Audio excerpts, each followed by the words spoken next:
On s'est arrêté pour faire le petit déjeuner.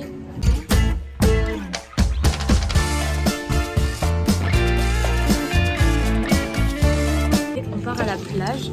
On a pris une petite lunette. C'est trop beau, enfin, vraiment.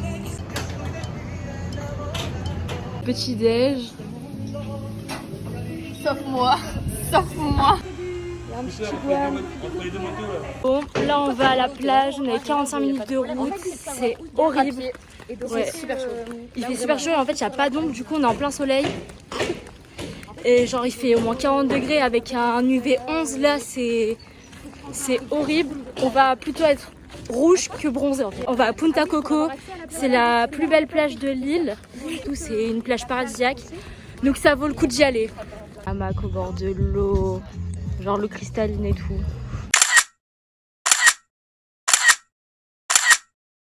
Là on n'en peut plus, du coup on prend le taxi pour rentrer à l'hôtel et après on va aller manger parce que là il est déjà 14h et on a posé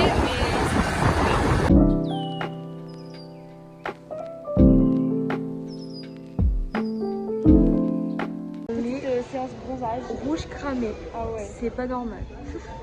On est en route pour aller manger un petit truc parce que après on va voir la bioluminescence dans la mer. Il me semble que c'est bleu. Je sais pas si c'est bleu. Ça va être trop beau. You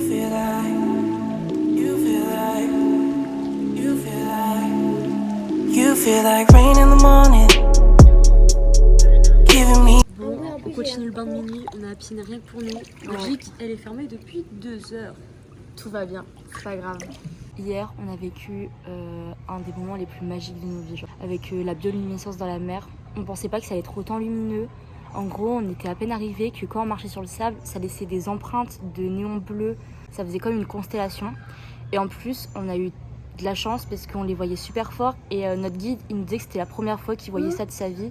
Et en plus, on avait pris nos maillots de bain. Du coup, on a pu nager dans les planctons parce qu'en gros, la bioluminescence, c'est grâce à des planctons qui libèrent de l'oxygène. Du coup, c'est pour ça qu'on dirait que c'est des petites lucioles. Je voulais filmer, mais on voit pas du tout à la caméra. Mais c'était juste trop beau. Et puis, comme ça restera à jamais dans ma mémoire et pas sur une vidéo, quoi. En plus, on a eu de la chance parce que notre guide, il parlait français. Et du coup, il nous a expliqué toutes les constellations. Le ciel était hyper dégagé. Du coup, on a pu voir toute la Voie lactée, la constellation du Scorpion, la grande ours, la petite ours. Enfin, vraiment, c'était juste trop beau, quoi. Donc là, on est parti faire le petit déj dans un truc un peu hippie bohème. C'est super beau, il y a plein de coquillages avec des palmiers et tout. On a tous pris des pancakes. D'ailleurs, on se recevoir nos smoothies. Pancakes. C'est l'air trop bon. C'est pas tout.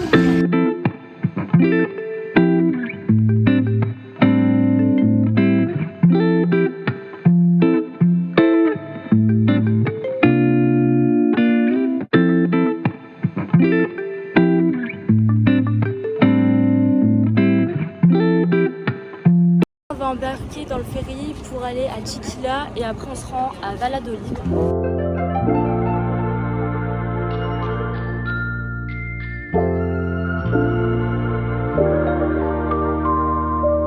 Bon là on vient enfin de récupérer la voiture parce qu'on l'avait laissée sur un parking du coup pour aller à Holbox. Et là ça y est, direction Valladolid.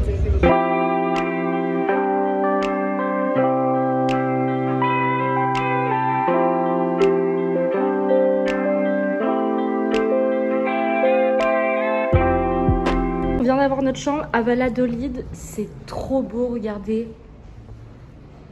Enfin, donc là il y a un petit placard. Regardez-moi cette salle de bain, juste trop belle. Ah ouais, les murs ils sont grave beaux.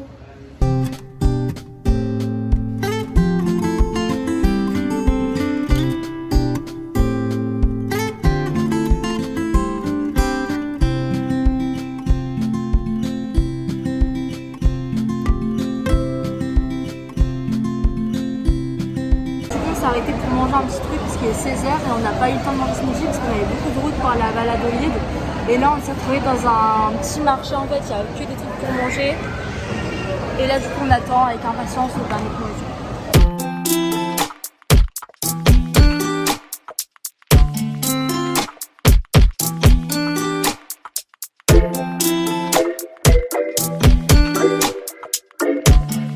Valladolid, c'est une ville qui est située au cœur du Yucatan. Donc en gros, elle a été construite suite à une rébellion entre les Espagnols et les Mayas. Et c'est grâce à une femme, donc l'emblème du Yucatan, et qui est aussi l'emblème du métissage entre les Mayas et les Espagnols, que la ville a été fondée en 1500. Donc voilà, je fais mon petit guide touristique. C'est super intéressant parce que du coup ici, la femme, elle est grave mise en avant. Il n'y a que des femmes partout sur les tableaux ou sur les fontaines qu'on vient de voir. On est au marché et ici, ils vendent des petits bonbons dans des petites boîtes. Genre là, c'était des oursons. Et genre, c'est pas du tout comme en France, genre les goûts et tout, c'est trop bizarre. J'avais pris des serpents. Aussi, on a découvert une boisson ici qui est hyper réputée. C'est le Moundé. En gros, c'est une boisson à la pomme qui pétille et c'est trop bon, ça a vraiment le goût de pomme. Et à chaque fois qu'on va quelque part, on prend ça, c'est trop bon. Bon, là, on est super fatigué. Du coup, on a bien mangé cet après-midi. Là, on va se reposer parce que vous allez voir dans les prochains vlogs, on a des journées bien remplies avec plein d'excursions et tout, hyper intéressantes. Du coup, là, on va aller se coucher et demain, l'aventure commence.